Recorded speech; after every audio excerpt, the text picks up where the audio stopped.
Bonjour. Donc aujourd'hui, moi, je voulais, axer, sur le suivi médical réglementaire, et notamment, évidemment, le bilan psychologique. Avec cette question, un un peu provoque de pourquoi finalement ce bilan est important et à quoi il sert? Donc je vais vous présenter un peu ça avec l'idée que, ces bilans psy, moi j'ai travaillé 11 ans sur l'INSEP, donc on les a fait passer de nombreuses fois, amélioré, modifié et l'idée, c'est de vous présenter un peu avec le recul, que j'ai en tout cas de cette petite expérience, en quoi ils nous paraissent importants, comment ils peuvent être aussi, améliorés et quelles perspectives on peut finalement, leur donner. L'idée est de commencer par un constat. Donc ce bilan psychologique, toujours obligatoire en théorie, oui. Maintenant, on a remarqué que, plusieurs fédérations sportives ont un peu relégué finalement ce bilan psy au second plan. Donc, ça passe par le fait que parfois ce sont les médecins qui font passer les bilans psychologiques. Alors, avec leur timing, hein, c'est-à-dire qu'ils doivent faire leur consultation médicale et à la fin, il y a quelques minutes pour parler de la psychologie. Donc souvent, ça se résume, je caricature bien sûr, il y a des médecins qui ont parfois aussi plus de temps, hein, mais parfois la réalité du terrain, c'est que les questions se limitent à comment tu dors, est-ce que tu manges bien et est-ce que tu pas trop stressé. Je caricature encore une fois, mais parfois ça se résume à ça parce que finalement le bilan n'est pas obligatoirement fait par un psychologue et c'est ce qui se dégage finalement du décret qui a été mis en place dont je vais parler juste après. Il y a aussi les problématiques de budget avec des fédérations qui disent: «Nous, on n'a pas l'argent, donc c'est le médecin qui fait passer et ça nous coûte moins cher» et finalement la priorité est mise sur l'argent, comme souvent et pas tellement sur, la prise en compte de ce que le sportif peut vivre et de son expérience, de voilà, de sportif de haut niveau et de façon plus globale après. Il y a aussi des clubs qui nous disent: «Bah, moi nous, on a mis tout l'argent sur, par exemple, la commotion», ce qui est très bien, hein, je mais du coup, la partie psy, on n'a pas le temps, ils ont déjà beaucoup de rendez-vous, donc c'est pas la priorité, donc voilà, encore une fois, tout le monde ne fonctionne pas comme ça. On a quand même aussi, des bilans psy qui sont faits passer par les psychologues, mais malgré tout, c'est un constat et je trouve que là, sur les dernières, années, c'est plus ça qui se dégage, en fait. Il y a ça diminue, on les fait faire par d'autres personnes et si vraiment il est très déprimé, on vous l'envoie, quoi. Donc nous, on les récupère après, que les déprimés parce que c'est bien connu, on va voir le psychologue que parce qu'on est déprimé. Donc voilà, c'est un petit constat et donc voilà, moi, ce qui va m'intéresser avec vous, c'est de pouvoir voir, finalement, du coup, à quoi ça sert ce bilan si finalement il peut être facilement mis de côté.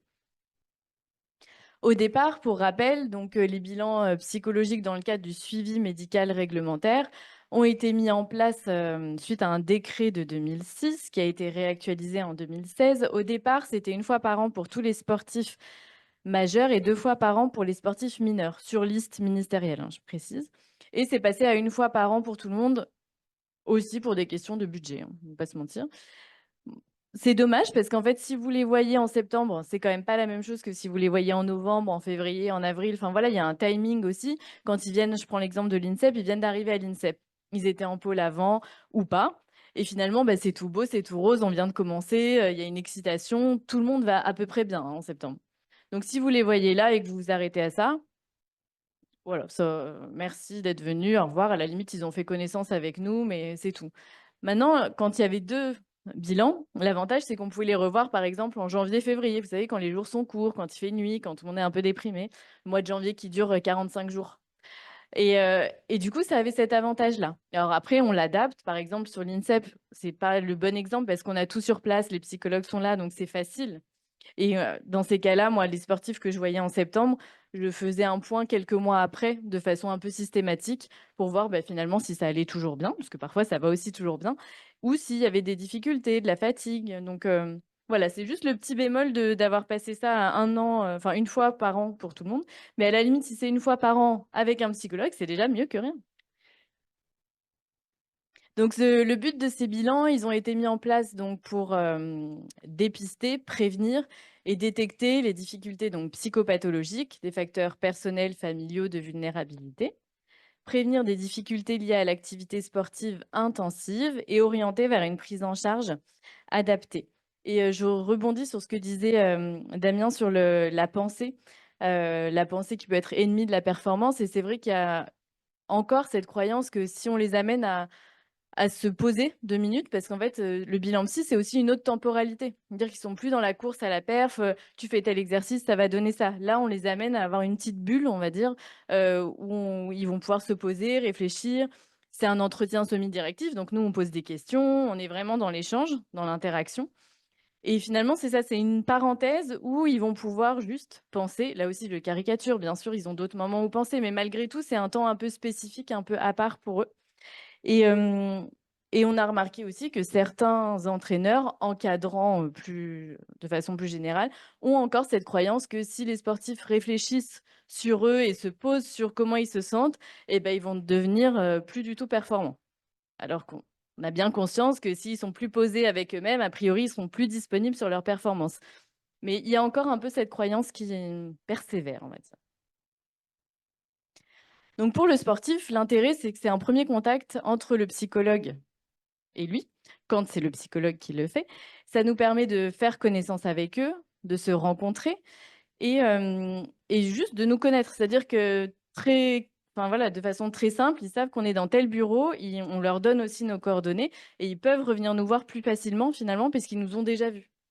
Hem, voilà et nous, on prend aussi le temps d'expliquer, aux sportifs notre rôle et le fait qu'ils peuvent venir nous voir, non pas parce qu'ils ne vont pas bien, mais parfois parce qu'ils ont envie d'améliorer des choses, de mieux se comprendre et de façon plus large, pas que pour leur performance, mais aussi pour se connaître et en tant qu'individu, être, voilà, plus enfin, comment dire ça? Plus aligné avec ce qu'ils ressentent et aux différentes façons de gérer finalement les situations. À la fois donc pour la perf et pour leur vie personnelle. Et donc ces bilans psy peuvent déboucher sur un accompagnement, psychologique ensuite. L'intérêt pour le sportif finalement, c'est quoi? Bah, c'est que nous on on connaît le contexte spécifique du sport de haut niveau, ce que ça peut engager, les rythmes d'entraînement qui sont parfois, durs à tenir, parce qu'il y a des sports où ils sont à 47 heures d'entraînement par semaine. En plus, il y a les cours. En plus, il y a une pseudo vie sociale s'il reste un peu de place. Donc c'est pas évident. Les compétitions, évidemment, les attentes. On parlait des attentes, des recruteurs, des clubs, des sponsors. Ça joue aussi, beaucoup et même sur des, niveaux plus bas, hein. Juste les attentes de l'entraîneur, parfois des parents aussi, qui sont quand même bien présents chez les adolescents. L'adaptation au stress, les vécus psychiques de la blessure, on en parlera rapidement. Mais, et puis aussi, pas oublier que ce sont des ados avant tout, enfin en tout cas, une grosse population sont des ados et avec toutes les problématiques adolescentes déjà de base, sans même le sport de haut niveau et qui n'ont pas toujours la place de s'exprimer et aussi la fin de carrière, qui est quand même une période cruciale et qui est un peu encore mis de côté. Donc, je vous fais un petit récap de nous, en tout cas, les différents points qu'on aborde pendant ces bilans psychologiques. Donc, il y a évidemment l'histoire personnelle de chaque sportif. Donc, l'idée, ça va être de faire connaissance avec eux, donc de savoir dans quel contexte ils évoluent, que ce soit d'un point de vue familial, d'un point de vue social, quelles sont leurs relations. Donc, moi, j'explore à fond la famille, les relations père, mère, beau-père, belle-mère, famille d'accueil s'il y en a. Enfin, vraiment, l'idée, c'est d'aller creuser et de voir ce qui s'est passé avant l'arrivée. Là, je prends l'exemple de l'INSEP encore, mais avant l'arrivée à l'INSEP, où la plupart du temps, ils sont en internat. Et donc, de pouvoir voilà, voir dans quel contexte ils ont évolué jusque-là. Est-ce que finalement c'est difficile aussi pour eux, d'être à distance? Parce qu'il y a quand même des sportifs qui viennent, de Martinique, de Guadeloupe, donc ils peuvent pas rentrer tous les week-ends ni à toutes les vacances. Donc ça, c'est le contexte en tout cas est, est très important et par rapport à l'histoire personnelle, je voulais rajouter aussi, quand on a des sportifs en situation de handicap, de pouvoir prendre en compte aussi l'histoire du handicap. Parce que c'est quand même pas les mêmes histoires, c'est souvent des histoires complexes. Le vécu n'est pas le même aussi, si c'est un handicap de naissance, si c'est suite à un accident et finalement de prendre aussi le temps, de se pencher sur ça et d'explorer l'histoire finalement de leur handicap et tous les aménagements que ça amène dans leur vie et surtout quel est leur vécu, par rapport à cette situation de handicap. On n'en parle pas assez en fait et du coup voilà, c'était important de pas oublier cette partie-là dans leur histoire, personnelle. On aborde évidemment tout ce qui est, plus, vie psychique avec, moi je leur demande: «Est-ce que vous avez déjà vu un psychologue? Est-ce que, vous avez déjà vu un psychiatre? Est-ce que vous avez déjà pris des médicaments?»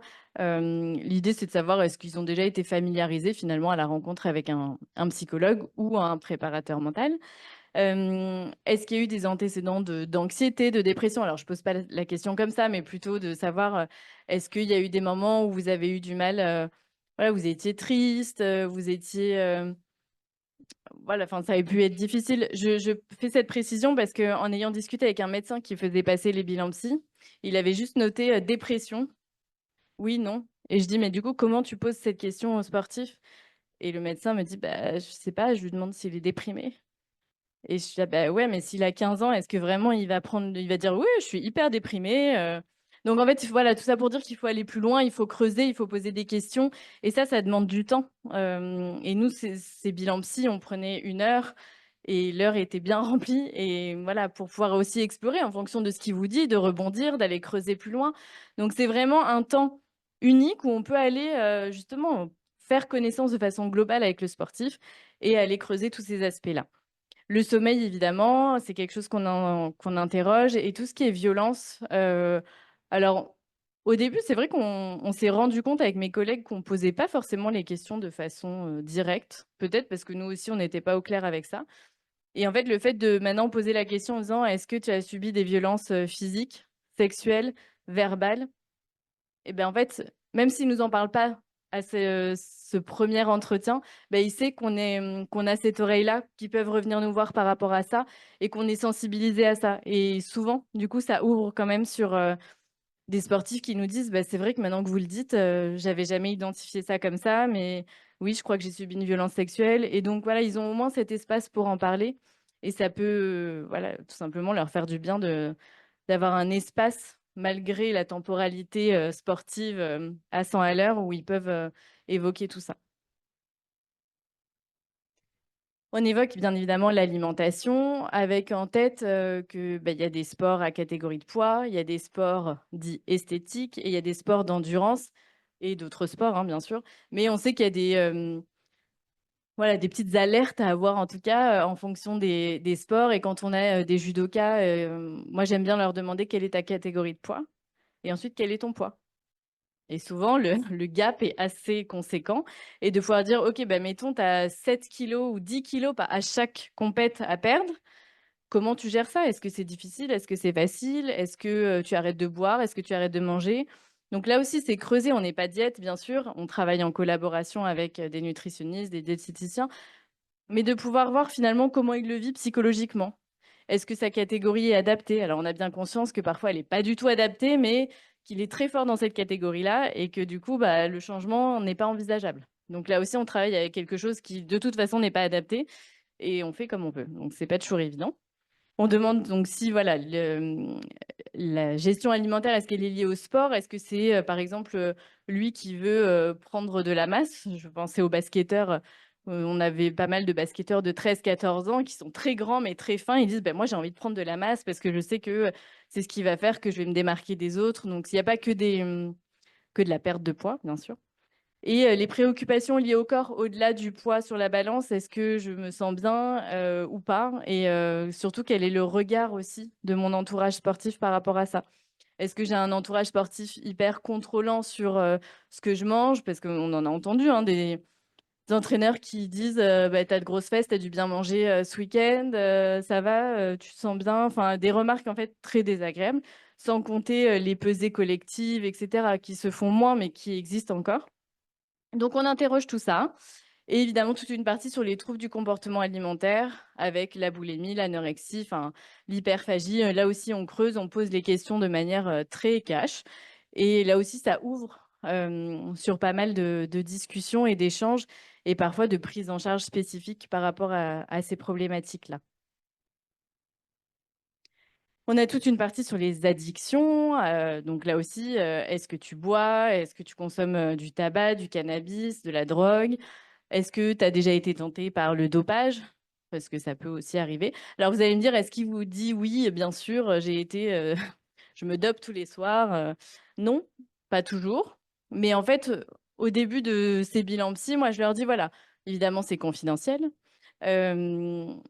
Je ne suis pas là pour te dire c'est bien, c'est pas bien, mais simplement pour t'accompagner et comprendre pourquoi en fait tu vas être tenté d'avoir telle ou telle consommation, par exemple, et de pouvoir les aider à dépasser ça ou en tout cas à être pris en charge et qui ne gèrent pas ça tout seul, quoi. On a aussi rajouté tout ce qui est addiction par rapport aux réseaux sociaux, parce que évidemment ça se développe encore et encore. Et on remarquait, pareil, qu'on ne posait pas forcément la question de façon systématique. Et moi, je leur demande un peu quelle est leur relation aux réseaux sociaux. Est-ce que, enfin, comment ils gèrent finalement les commentaires aussi? Parce que si c'est un sportif qui est exposé médiatiquement, bah, selon ses résultats sportifs, bah, derrière, c'est voilà, il y a les commentaires à gérer. Il a été vraiment nul, c'est lui qui nous a fait perdre. Donc ça aussi, c'est pas toujours évident à gérer pour eux et c'est important de l'interroger. Encore une fois, même sur des sports où ils sont pas à un niveau de dingue, hein, parce qu'en fait, si vous prenez, je sais pas pourquoi j'ai le tir à l'arc en tête, c'est pas un sport qui est très médiatisé, mais malgré tout, dans leur fédé et dans leur, enfin, entre eux, en fait, ils se connaissent, ils sont reconnus. Donc voilà, il faut pas penser qu'il y a que les sportifs médiatisés de façon nationale qui sont touchés par ça. Et je leur demande aussi, par rapport au sommeil, voilà, la gestion des réseaux sociaux et des jeux vidéo aussi. Parce que parfois, là, c'est plus de la consommation de jeux vidéo en ligne, et avec du coup qui engendre aussi des problèmes de sommeil, enfin, voilà. Donc on pose, vraiment toutes ces questions là aussi pour ouvrir et moi je leur dis bien: «Moi je suis pas ta maman, je suis pas là pour te dire c'est bien, c'est pas bien». Simplement de pouvoir t'interroger, sur le sens que ton projet sportif de façon plus globale a pour toi et du coup, qu'est-ce que tu mets en place pour y arriver en tant que, ado, adulte, responsable de ton projet? Bon, l'idée c'est vraiment de qu'ils s'approprient leur projet sportif et qu'ils mettent donc les choses en place pour y arriver. Sur la partie sportive, on a, bah, on leur demande, clairement quels sont, finalement leurs objectifs à court terme, moyen terme, long terme. Est-ce que c'est eux qui les ont définis? Est-ce que c'est leurs entraîneurs ou quelqu'un d'autre? On leur demande aussi quels sont tout simplement le nombre d'heures d'entraînement de l'année passée et de l'année, actuelle, parce que parfois il y a des gaps, assez importants s'ils viennent d'arriver en structure. Le lien évidemment avec, l'entraîneur, le groupe d'entraînement, le vécu de la compétition, de l'entraînement également et toutes les notions de motivation, plaisir, quel est le sens de ton projet, la concentration, la confiance et la gestion de la contre-performance avec à chaque fois un versant, on va dire, entraînement et compétition. Comment tu te sens à l'entraînement? Est-ce que tu es plus motivé à l'entraînement ou en compète? Pourquoi? Là aussi, l'idée, c'est de leur faire prendre un peu de recul sur ce qu'ils vivent et de pouvoir ensuite, le travailler soit, voilà, en consultation après ou parfois quand c'est des problématiques un peu communes, par exemple, on reçoit, tout le pôle basket et on se rend compte qu'il y a une problématique entre guillemets, commune de, je vais prendre l'exemple de la concentration et donc suite à ça, on peut proposer aussi des interventions de groupe, en accord avec les entraîneurs qui sont souvent assez preneurs sur ces thématiques-là. Enfin voilà, mais l'idée, c'est de pouvoir qu'eux puissent prendre du recul et s'interroger sur ce qu'ils vivent finalement, au quotidien parce qu'ils sont dans leur routine de performance et que c'est pas toujours évident de se dire: «Ah bah oui, après tout, est-ce que je suis encore motivé? Est-ce que ce projet a toujours du sens pour moi?» Donc c'est aussi cette occasion-là, ce bilan psy, de pouvoir se pencher là-dessus. Évidemment, on parle de la blessure, alors je leur demande pas une liste exhaustive de leurs blessures parce que sinon il me faut 3 pages en général, mais par contre plutôt, est-ce qu'il y a eu des blessures récurrentes? Est-ce que vous êtes souvent arrêtés finalement? Est-ce qu'actuellement vous êtes blessé et surtout comment vous vivez ça? Encore une fois, il faut se rappeler qu'un sportif qui a une entorse, et qu'il a arrêté 2 semaines, il peut très mal le vivre et c'est pas à nous de lui dire: «Bah, ça va, c'est que 2 semaines, tu as pas fait un croisé non plus». Non, on s'en fout, lui, pour 2 semaines, c'est horrible et on le prend en considération, voilà, tel qu'il, enfin voilà. Si c'est dur pour lui, c'est dur pour lui et c'est important de le prendre en considération. La gestion de la blessure par l'entourage aussi, parce qu'on sait que parfois ils peuvent être encouragés à reprendre plus vite parce qu'il y a un match important, parce qu'on parlait des recruteurs tout à l'heure, parce que c'est une période importante. Donc voilà, juste avoir cette vigilance-là, savoir comment l'entourage finalement, est sensibilisé à ça et comment il accompagne le sportif. Et c'est vrai que par rapport à la blessure, je fais un petit aparté sur les kinés qui sont souvent, de bons relais parce que le sportif se confie beaucoup chez le kiné et parfois c'est les kinés qui nous les envoient en disant: «Bah, là, il y a peut-être quelque chose à travailler parce que moi, c'est pas mon domaine». Donc c'est important, voilà, de encore une fois travailler en lien, avec les équipes que vous avez, autour de vous. Et j'ai fait un petit point à part sur la commotion parce que en fait, c'est une blessure qu'on ne voit pas et ce qui est très dur à vivre quand il y a beaucoup de séquelles, de conséquences. Enfin, et voilà. Et tout ça pour dire que pour eux, c'est difficile de dire je ne peux pas m'entraîner parce qu'en fait, il n'a pas un os cassé, un ligament en vrac, et c'est la tête, et il y a des vertiges, et c'est compliqué, il y a des maux de, voilà, c'est des maux de tête, et c'est très difficile à vivre. Et la commotion, je pense qu'il ne faut pas l'oublier comme un truc un peu à part et que le sportif puisse être entendu dans sa difficulté quand il y a cette blessure-là. Donc l'idée, on a bien compris, c'est de prendre le sportif dans sa globalité, en sachant que tous les domaines, évidemment, peuvent avoir un impact sur leur performance et sur leur équilibre de vie, sachant que notre mission, évidemment, c'est l'évaluation de la santé psychique et d'assurer un accompagnement en tenant compte du contexte sportif. Là aussi, petit aparté, quand on est embauché par je reprends l'exemple de l'INSEP, qui est là pour la performance, en tant que psychologue, c'est important de garder en tête que nous, on n'est pas là pour la perf en premier, mais on est là pour le bien-être psychique du sportif. Et évidemment, s'il est bien aligné avec tout ça, il sera performant. Mais nous, notre priorité, c'est son bien-être psychique. Et quand on est embauché par voilà, des clubs, etc., qui sont là pour la performance, c'est important que, en tant que psychologue, on garde notre petite place de tiers et avec un peu en retrait. Enfin, en tout cas, moi, c'est ma façon de travailler. Juste pour pas nous aussi être pris finalement dans la performance, parce qu'on est content en réalité quand le sportif qu'on suit performe. Enfin voilà, c'est satisfaisant. Mais on peut être vite aussi pris là-dedans et c'est important voilà de garder cette place un peu voilà de tiers et de garder d'être un peu en retrait, je trouve. Après ces bilans, évidemment, donc ils sont confidentiels. Maintenant, il y a quand même des situations où on ne peut pas garder les choses pour nous. S'il y a un danger pour la vie du sportif, s'il nous confie qu'il a des pensées suicidaires, ben, on ne va pas garder ça pour nous. Encore une fois, à l'INSEP, c'est facile, on a les médecins au bout du couloir, donc on travaille à minima avec les médecins. Ensuite, parfois avec les entraîneurs, quand il y a des aménagements à faire d'entraînement pour X ou Y raison. Et c'est quelque chose qui est travaillé avec le sportif. Donc, en général, il est OK, il a compris que c'était pour lui. Et après, parfois, ça prend quelques séances pour qu'il accepte. Mais en général, ça se fait bien. Mais c'est important qu'il le sache et qu'évidemment, on ne va pas aller raconter les moindres détails de ce qu'il nous a confié. Par contre, voilà, dès lors que sa santé est en jeu, on ne joue pas avec, évidemment. Euh, Suite à ça, eux peuvent demander à être suivis. Et nous, on peut aussi leur dire, bah voilà, tu nous as évoqué ça. Bah, peut-être que si tu le souhaites, ça peut être intéressant de le travailler parce que ça pourra t'aider. Donc, nous, on peut amener des choses, eux, ils amènent des choses. Parfois, il n'y a rien aussi après et ils reviennent 6 mois après. L'idée, c'est qu'encore une fois, ils nous aient identifiés et qu'on puisse servir de relais ensuite par rapport à ça. Pour conclure, on a bien vu, donc le bilan psy, c'est un outil complet. Il permet de prendre le sportif dans sa globalité. C'est pour moi un outil de prévention qui est essentiel pour un peu assurer l'équilibre psychologique du sportif. Alors, comme je disais, c'est facile lorsqu'on a des psys sur place. C'est pas toujours le cas dans les clubs. Voilà, d'expérience dans les clubs pro ou les structures qui n'ont pas de psy, c'est finalement très lié au choix des dirigeants, des entraîneurs. Si eux sont sensibilisés à ça, ils vont mettre des choses en place. Si eux, c'est pas du tout. Enfin, je pense à des sports comme le rugby où je caricature encore une fois, mais on est fort, on n'a pas le droit de montrer ses faiblesses. Non, nous, on n'a pas besoin de psychologue, c'est des machines. Ok. Mais du coup, si l'entraîneur ou les dirigeants sont sensibilisés à ça et qu'en fait, ils comprennent que c'est pas parce qu'on va avoir un psychologue qu'on n'est pas fort et qu'on peut pas mettre des gros plaquages, voilà, finalement, quand c'est pas une structure définie, comme l'INSEP, comme les CREPS, etc., c'est un peu au bon vouloir aussi des dirigeants et des gens qui gèrent le club, tout simplement. Et donc, c'est effectivement leur sensibilité à la psycho qui va jouer sur la prise en charge. Et pour ouvrir là-dessus, moi, je trouve que ce bilan donc, est indispensable. Et il peut être aussi ouvert, on va dire. Enfin, moi, je sais que j'ai adapté ce bilan en bilan d'après-carrière pour un peu faire le point sur, bah, tiens, tu as décidé d'arrêter ou tu arrêtes parce que, voilà, c'est pour, encore une fois, X ou Y raison.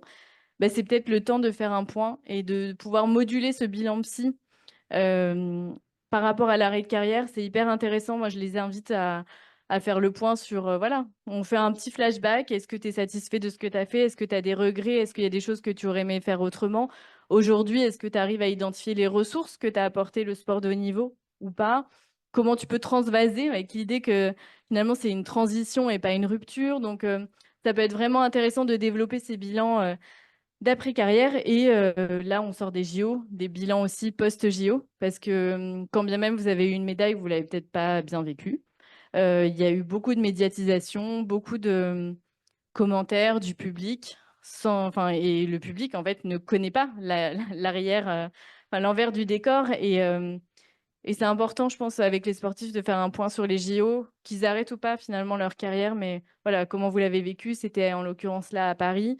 Est-ce que c'était agréable pour vous? Pas agréable? En tout cas, de faire un petit débrief là-dessus, je pense que c'est important. Voilà, je vous remercie.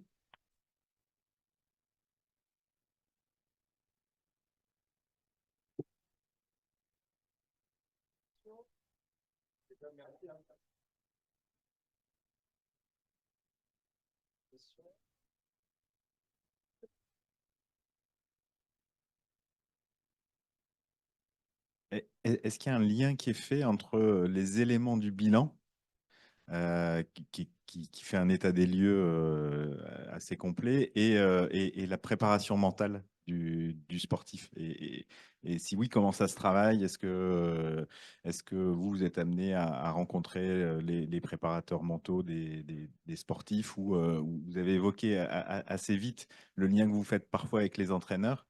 Mais comment il est utilisé, comment les éléments du bilan sont finalement utilisés après pour accompagner dans les autres aspects de l'accompagnement du sportif? Alors, c'est vrai que pour reprendre l'exemple de l'INSEP, nous, on faisait aussi de l'accompagnement à la performance avec le versant psy, voilà. Mais il y a effectivement des sportifs qui sont suivis uniquement par des prépas mentaux. En toute honnêteté, il y a assez peu de liens. Moi, maintenant, je travaille à La Rochelle et je travaille avec des préparateurs mentaux. Et en fait, on s'est mis un peu d'accord sur notre façon de fonctionner. C'est-à-dire que lui, quand il démarre un suivi en préparation mentale, il me les envoie en bilan psy avant. L'idée, c'est de faire un point. Et après, c'est pas à moi de lui donner le feu vert, mais disons que c'est pour un peu baliser et se dire, bah tiens, toi, tu peux aller bosser là-dessus, évidemment, sur de la prépa mentale, c'est hyper intéressant, mais à côté, il y a peut-être d'autres choses à travailler ou pas. Mais donc, le lien, il peut se faire comme ça. Et, mais en réalité, c'est vrai qu'il y a assez peu de liens et c'est quelque chose qu'il faut développer. Alors, bonjour, je vous pose la question, je ne sais pas trop comment la poser, je vous la pose à vous parce que les choses sont abordées là maintenant. Je vais parler j'exerce en ce qui est protection des mineurs. Du coup, je parle avec un référentiel de besoins fondamentaux de l'enfant, de besoins fondamentaux des ados et des besoins spécifiques en lien avec leur âge. Et du coup, là, je questionne du coup comment sont pensés en fait, comment sont accompagnés chacun de ces enfants, de ces ados qui sont dans des situations professionnalisantes parce qu'on parle d'eux en termes de sportifs et du coup des conséquences parce qu'on en parle des conséquences de leur activité qui est, moi, de mon point de vue, en inadéquation avec leurs besoins spécifiques, en lien avec leur développement, parce que on parle de troubles de l'anorexie, on parle de conséquences physiques, en tout cas pour l'instant, mais aussi sur du long terme. Et du coup, je questionne comment, dans l'enceinte du sport, où on parle, on fait, voilà, on est sur la santé mentale l'année prochaine, on va développer tout ça. Comment aujourd'hui c'est pensé, comment c'est considéré sur peut-être l'adaptation. Moi, ce qui me choque beaucoup, c'est aussi des accompagnements qui ont pu être faits sur les sports de poids, sur maintenant, mais aussi sur longtemps. Enfin, voilà, sur le conditionnement, les pertes de poids. Enfin, si on vient parler aussi protection des ados, on peut venir aussi questionner, enfin voilà, je sais que je lance peut-être un pavé dans la mare, mais en tout cas, les conséquences sur le long terme de ce qu'on peut entendre dans la violence, en fait, l'atteinte à l'intégrité physique, on y est. Et du coup, c'est comment c'est accompagné sur le long terme pour continuer sur les performances sportives, mais en adéquation aussi avec le respect du mineur dans son développement maintenant. Alors, je vous pose la question là maintenant, mais c'est peut-être Non, pas mais c'est très hyper clair. intéressant. Il y a ça et aussi le maillage avec les détenteurs de l'autorité parentale dans l'accompagnement du soin. Enfin, voilà, c'est des questions que j'ai parce que ça peut m'arriver de rencontrer des sportifs, mais du coup, voilà, des mineurs. Et du coup, voilà, c'est une question. Et effectivement, j'en ai pas trop parlé, mais on travaille aussi beaucoup avec les parents, notamment chez les enfants, chez les mineurs. Surtout que les parents sont souvent loin, parce que là, je parlais de l'INSEP, ils sont en internat. Donc, les parents sont loin, ils ont pas, voilà, ils ont aussi besoin de savoir comment va leur enfant. Donc, on travaille beaucoup avec eux. Sur le suivi, c'est vrai que le suivi, nous, on leur propose, enfin, moi, en tout cas, dans ma façon de travailler, quand ce sont des jeunes, alors vous allez me dire, quel que soit l'âge, mais en tout cas, quand ce sont des jeunes de 13, 14 qui arrivent, je prévois un accompagnement sur le long terme, même si ça va bien. C'est un peu des soupapes de prévention finalement. Parfois, c'est juste une fois par mois. Et quand même, les entraîneurs sont assez vigilants pour nous les envoyer aussi en cas de besoin. Maintenant, je trouve que ce qui manque, c'est un suivi quand ils arrêtent, clairement, parce qu'il y en a qui arrêtent très tôt. Et avec toutes les conséquences qu'on connaît, de problématiques, on parlait de troubles du comportement alimentaire, mais donc l'image de soi, enfin plein de choses qui viennent, se réactualiser au moment de l'arrêt aussi. Et je trouve encore qu'il y a un manque de suivi sur l'après. C'est bien sur le moment, d'où aussi, les bilans psy, d'après carrière, mais quand on pense après carrière, on se dit: «Il a 35 ans, il a fini sa carrière», mais non, parfois ils ont 16 ans et ils arrêtent aussi leur carrière. Donc ce suivi-là, je trouve qu'il manque encore et qui doit être développé sur, voilà, d'avoir un suivi et qu'eux puissent, savoir qu'ils peuvent nous solliciter aussi en cas de besoin. Alors sur l'INSEP, on a mis en place quelque chose où quand ils arrêtent leur carrière, ils peuvent être suivis de 6 à 12 mois après, histoire qu'il y ait pas de rupture et qu'ils sachent aussi à qui s'adresser, si ça va pas. Et quitte à nous les réorienter évidemment, sur des, suivis, plus spécifiques, dans leur région aussi parce qu'ils restent pas tous en région parisienne. Mais ça manque encore, clairement.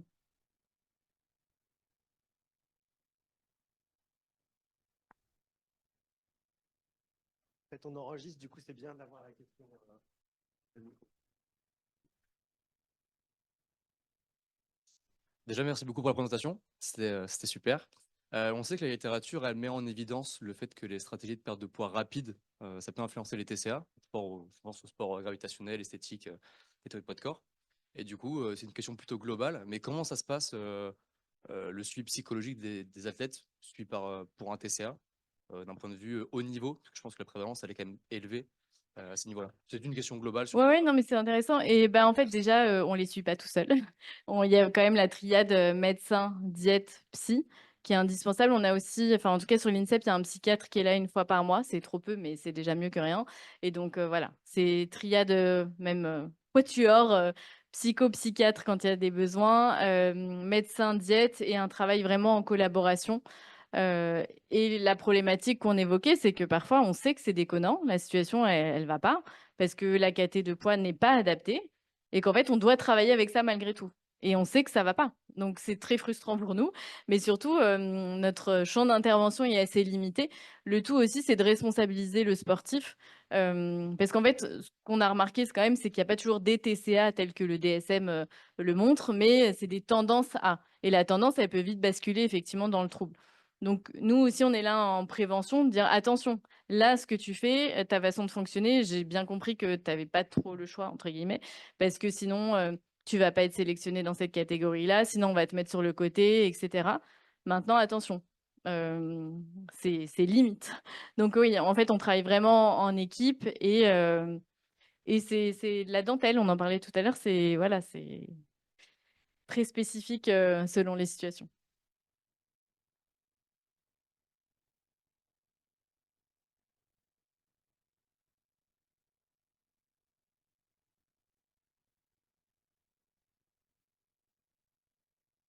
Je voulais savoir quelle place à la sensibilisation, à la formation des coachs et toutes les équipes qui sont au contact pour l'entraînement de l'athlète, à la psychologie, que ce soit à la fois dans une dynamique d'optimisation de la performance, mais aussi pour eux améliorer leurs compétences pour optimiser la performance. Je pense par exemple à un speech de mi-temps dans les sports collectifs, ce genre de choses.